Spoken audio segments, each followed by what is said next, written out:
Greeting YouTubers, my name is John Lewis. I'm a student here at Jones Technical Institution, and today I'm going to introduce you to the basics of MIG welding. We got our MIG welder right over here. Now, some important things to note about it is that it's a little bit different than stick. It's with you have your wire feed. When you have it on, you're going to press this button and your feed comes out. If you turn it up higher, it comes out faster. If you turn it down, it comes out slower. How fast you want it to go is entirely dependent upon what you're welding and how comfortable you are with it. And as you have a higher temperature, you can go through thicker metal. And so if we're working on something really thick, like let's say half an inch, I'd probably put it up on E. Anything smaller, D. And if you don't know how to have the combinations, there's usually a little chart on the back or sides that will show you what your feed should look like and what temperatures to use.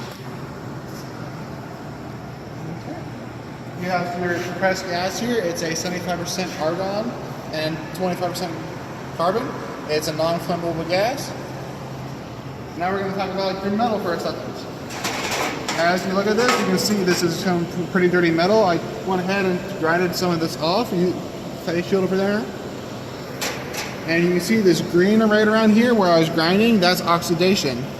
It's a sign of rust and everything else. And when you're when you're welding on anything that's rusted, you're not going to get any very good penetration, so your weld's not going to hold very well.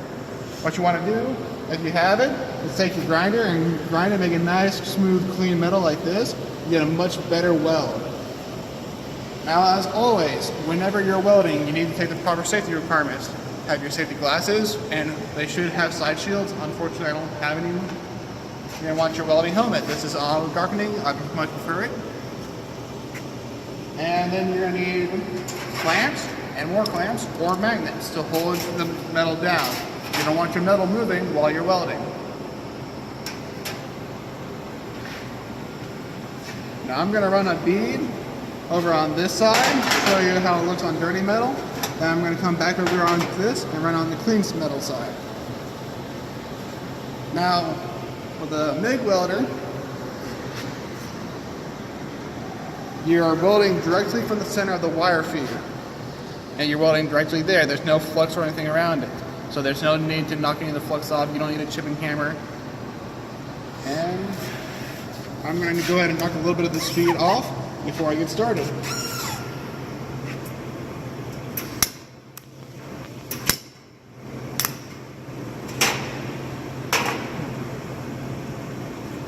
And when welding, you want to hear a nice sizzle sound. You don't want to hear a bunch of crackle and pops. You want to hear just a steady sizzle.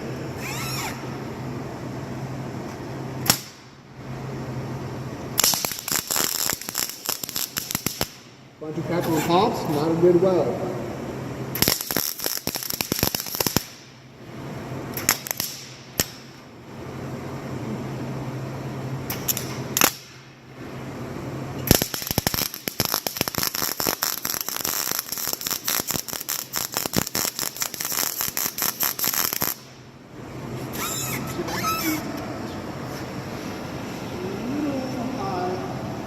Yeah, the feed's a little higher than what I like. I like mine around 200. It was around 250. I'm going to try that again.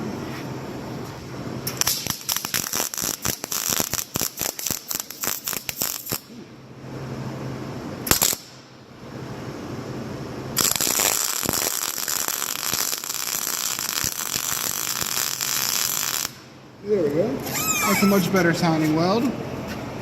And this is just practice. Now we're going to go over and try the clean side.